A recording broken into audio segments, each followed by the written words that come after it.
কিছুদিনের মধ্যে আসতে চলেছে 8ই ডিসেম্বর। রাইটার্স বিল্ডিং এর একটা ঘর আলোতে মালাতে সেজে উঠবে।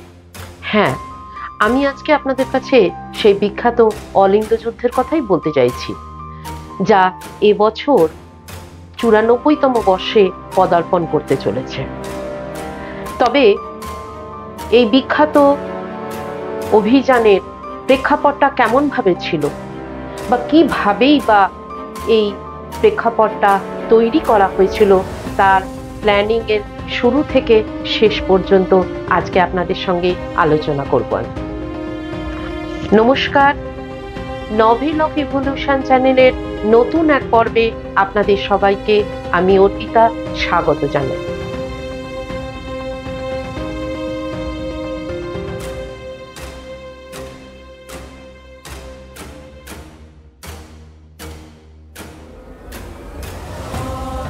ক্যালেন্ডার বলছে সময়টা ছিল 1930 17ই ফেব্রুয়ারি। মাস্টারদা সূর্য সেন ও তার অনুগামীগণ চট্টগ্রাম অস্ত্রাগার লুণ্ঠন করে। তা ছিল ব্রিটিশদের জন্য প্রচন্ড অপমানকর এক ঘটনা। আর এর শোধ তোলার জন্য ব্রিটিশরা শুরু করে নিরীহ মানুষের উপর নির্যাতন, পাশবিক অত্যাচার। ঘটনার সূত্র ধরে পুলিশ ঢাকার স্কুল কলেজের বহু ছাত্রছাত্রী এবং নিরীহ মানুষদেরকে তুলে নিয়ে এসে ঢাকার জেলে ভর্তি করে। আর কথা স্বীকার করানোর জন্য তাদের পন্থা তো অস্বাভাবিক ভালো ছিল।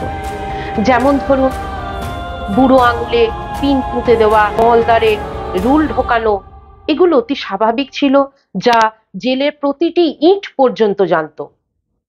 এছাড়া বাড়ির মেয়ে, বউ, ছাত্রীদের সমস্ত জনের জন্য একই শাস্তি ছিল। যখন তখন যেখানে সেখানে নারীদের বেআব্রু করে তোলা, সেই সঙ্গে সম্মানহানি তো ছিলই। আর অভিযুক্তদের বিচারের নামে প্রহসন, সেটা ছাড়া আর কি বা হতে পারে। আর এইসবের পেছনের মূল কাণ্ডারি ছিলেন বাংলার পুলিশ কমিশনার চার্লস অগাস্টাস টেগাটের ডান হাত তথা inspector general of police F.J. Lowman. এহেন উচ্চপদস্থ অফিসারকে মারার জন্য এগিয়ে আসে বেঙ্গল ভলেন্টিয়ার্স। বিভি অ্যাকশন স্কোয়াডের দলীয় সদস্য বিপ্লবী রসময় সুর প্ল্যান করে। গোপনে খবর আসে লোম্যান তার বন্ধু মিস্টার বার্জকে দেখতে আসবেন ঢাকার মিডফোর্ড হাসপাতালে। 29শে আগস্ট সকাল 9টা 1930। হঠাৎ গুলির শব্দে হাসপাতাল চত্বর কেঁপে ওঠে। সঙ্গে সঙ্গে লোম্যান এবং সুপারিনটেন্ডেন্ট অফ পুলিশ হাডসন মাটিতে লুটিয়ে পড়ে। ঘটনাস্থলেই লোম্যান প্রাণ হারান এবং হাডসন গুরুতর জখম হন। এই হইচইয়ের মাঝখানে হাসপাতালের উঁচু পাঁচিল টপকে আততায়ী অদৃশ্য হয়ে যায়। সমস্যাটা কিন্তু থেকেই গেল, কারণ সরকারের কাছে আততায়ী পরিচয়টা কিন্তু অজ্ঞাত থাকলো না। হ্যাঁ, তিনি ছিলেন ওই মেডিকেল কলেজেরই 4র্থ বর্ষের ছাত্র শ্রী বিনয় কৃষ্ণ বসু, যার মাথার দাম প্রথমে 5,000 টাকা ধার্য হলেও পরবর্তীতে তা গিয়ে দাঁড়ায় 10,000। এবার বিভির পরবর্তী লক্ষ্য হলো কিভাবে ঢাকা থেকে বিনয় বসুকে গোপনে কলকাতায় নিয়ে আসা যায়। এমত অবস্থায় বিনয় বসু দলীয় এক সদস্য বিপ্লবী সুপতি রায়ের সঙ্গে কখনো গ্রাম্য দরিদ্র মুসলিম, কখনো বা জমিদার ভৃত্য সেজে দুর্বার প্রকৃতির সঙ্গে লড়াই করে অবশেষে তারা কলকাতায় এসে পৌঁছান। তবে তারা বড় স্টেশন শিয়ালদাকে এড়িয়ে আসেন এবং দমদমে নেমে যান।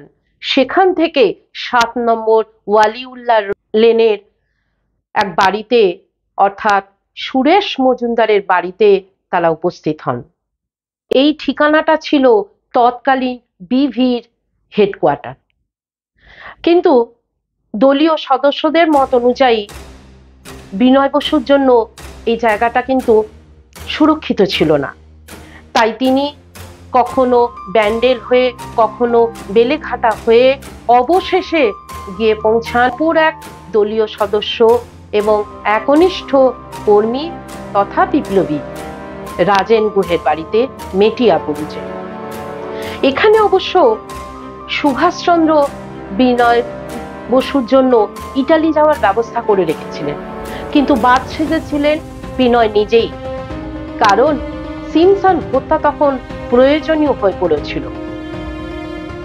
সেই সময় ব্রিটিশ সূর্যের অভেদ্য দুর্গ ছিল রাইটার্স বিল্ডিং। সেই রাইটার্স বিল্ডিং এই সিমসনের অফিস ছিল। প্ল্যানিংটা শুনে স্বল্পভাষী বিনয় একটি কথা বলেছিলেন, আমি যাব, এবং সঙ্গে তিনি দুজন সমযোদ্ধাকে চেয়ে নিয়েছিলেন, যারা কেউই মরতে এবং মারতে কখনো পিছপা হন না। অবশেষে 18 বছরের বাদল গুপ্ত এবং 20 বছরের দীনেশ গুপ্তর সন্ধান মেলে। এই সময় অবশ্য দীনেশ গুপ্ত সাহিত্যিক হিসাবে কিছুটা পরিচিতি লাভ করেছিলেন। যাই হোক, তাদের দুজনকে নিউ পার্ক স্ট্রিটের দোতলায় একটা ঘরে রাখা হয়েছিল এবং ঘটনার আগের দিন অর্থাৎ 7ই ডিসেম্বর বাদল গুপ্তকে নিয়ে বিপ্লবী নিকুঞ্জ সেন রাইটার্স বিল্ডিং এর অন্দরে নিয়ে গেছিলেন, সমস্তটা দেখানোর জন্য আর কি। এত কিছু ঘটনার মধ্যেও কিন্তু মেজর সত্যগুপ্ত, হেমচন্দ্র ঘোষ প্রমুখ নেতাদের মধ্যে একটা চাপা উত্তেজনা ছিল, কারণ তারা খুব ভালোভাবেই জানতেন বিনয়, বাদল এবং দীনেশ কখনোই আর জীবিত ফিরতে পারবেন না।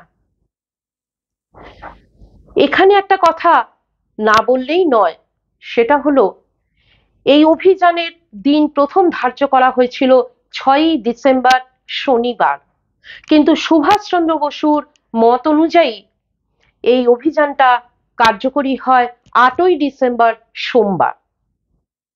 কারণটা আশা করি আপনাদেরকে আর বলতে হবে না। অবশেষে নির্ধারিত সেই মাহিন্দ্রক্ষণ এসে উপস্থিত হয় নিউ পার্ক স্ট্রিটের দোতলা ঘরে। সেই গোপন ডেরায় বলতে পারেন সে এক মজার খেলা যেন চলছে। বাদল এবং দীনেশের যেন ফিস্টের সময় চলছে, আর ঘরের অন্যান্য সদস্যদের মধ্যে একটা চাপা দীর্ঘশ্বাস।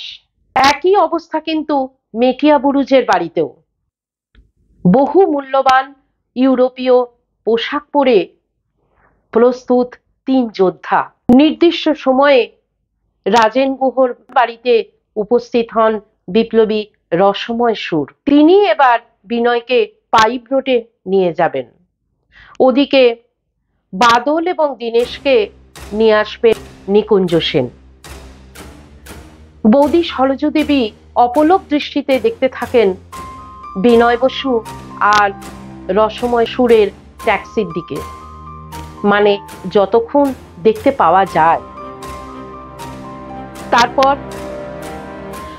অসম্ভব একটা নিস্তব্ধতার মধ্যে তিনি ঘরে চলে আসেন, কারণ কথা যদি পাঁচকান হয়ে যায়। সেই সময় এই শুধু সরোজদেবী নন, সেই সময় এই ধরনের কত বৌদি, বোন, দিদি এবং মায়েরা আমাদের বাংলার এই দামাল সন্তানদের পরম আদর যত্ন এবং ভালোবাসায় আগলে রেখেছিলেন।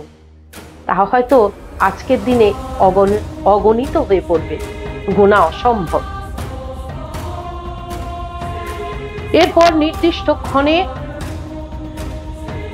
ত্রয়ীগণ গিয়ে পৌঁছান পাইপ রোডের মোড়ে।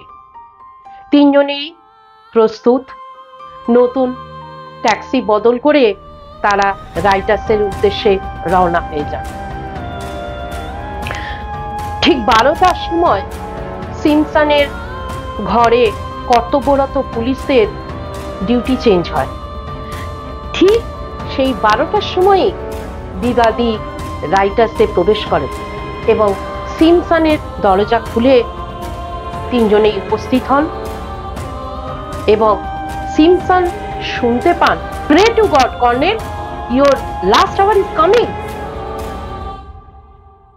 এই কণ্ঠ তিনি শুনতে পান, তাও তাদের মোস্ট ওয়ান্টেড আসামির মুখ থেকে, বিনয় বসু। কিন্তু সেই সিমসনের সেই সময় কিছু করার ছিল না, কারণ তৎক্ষণাৎ 6-7টা গুলি তার শরীরকে ঝাঁঝরা করে দিয়েছিল। ঠিক সেই সময় তৎক্ষণাৎ উপস্থিত হন inspector general of police mister Craig, officer Ford, assistant inspector general of police mister Jones, সমস্ত তৎক্ষণাৎ চলে আসেন। কিন্তু পড়োয়া গুলির সামনে তারা কিন্তু প্রাণ বাঁচাতে ব্যর্থ হন। এরপর অবশ্য আর কোনো শ্বেতাঙ্গ বীরত্ব দেখাতে আসেননি। সেই সময় বন্দে মাতারম ধ্বনি এবং গুলির শব্দে রাইটার্স বিল্ডিং সেই সময় পুরো মিলেমিশে একাকার হয়ে গেছে। খবর চলে যায় লালবাজারে, কাতারে কাতারে সশস্ত্র পুলিশ আসতে শুরু করে। মানে আসলে 3জন মানুষকে মারতে যতজন পুলিশের প্রয়োজন পড়ে। অবশেষে গোর্খা বাহিনীকে ডাকতেও টেগাট কিন্তু পিছপা হননি, কিন্তু তাদের সব প্রচেষ্টা কিন্তু ব্যর্থ হয়েছিল। শুরু হয়ে যায় স্টেটসম্যান আখ্যায়িত অলিন্দ যুদ্ধ। বেশ কিছুক্ষণ যুদ্ধ চলার পর প্রচুর রক্ত চারদিকে ছড়িয়ে পড়ে এবং সেই মুহূর্তে ধোঁয়ায় বন্দে মাতরম ধ্বনিতে রাইটার্স বিল্ডিং মুখরিত হয়ে পড়ে। এইভাবে কিছুক্ষণ যুদ্ধ চলার পর অবশেষে প্রথম গুলি লাগে দীনেশ গুপ্তের পিঠে, প্রায় সঙ্গে সঙ্গে বাদলের হাতে, এবং বিনয়ও ছাড় পান না, তার ঘাড়ের কাছে গুলি লাগে। সেই সময় অবশ্য তাদের কাছেও গুলি প্রায় শেষ, তাই তারা নিজেদেরকে একটা রুমে আটকে নেন। দেশের প্রতি কর্তব্য শেষ। তিনজনেই পটাশিয়াম সাইনাইডের অ্যাম্পুল মুখে দিয়ে বন্দে মাতরম ধ্বনি উচ্চারণ করেন। মৃত্যুকে নিশ্চিত করার জন্য দীনেশ এবং বিনয় তাদের নিজস্ব একটা মাত্র গুলিকেই নিজের হাতে নিজেরা মাথায় গুলি চালান। টেগাট সেই জায়গায় উপস্থিত হওয়ার আগেই কিন্তু বাদল গুপ্ত পরলোক গমন করেছেন। বাকি রয়েছেন 2জন। এইবার শুরু হয় বীর পুরুষদের বীরত্ব দেখানোর পালা। শাস্তি দিতে হবে না, 2জন তো বেঁচে আছে, চরম শাস্তি দিতে হবে। সুতরাং যে কোনো উপায় তাড়াতাড়ি সম্ভব তাদের 2জনকে মেডিকেল কলেজে নিয়ে যাওয়া হয়। ব্যান্ডেজ করার সময় দেখা যায় বিনয়ের ডান হাতের আঙুলগুলো ভাঙা। কারণ কি? কেন? টেগার আসলে বিপ্লবী বিনয় বসু যে টেগাটের মুখে বিভিন্ন সময় বিভিন্ন ভাবে থাপ্পড় মেরেছেন, সেই বীর পুরুষদের জয়গাথা তো এভাবেই করতে হবে, কি বলুন, তাই না?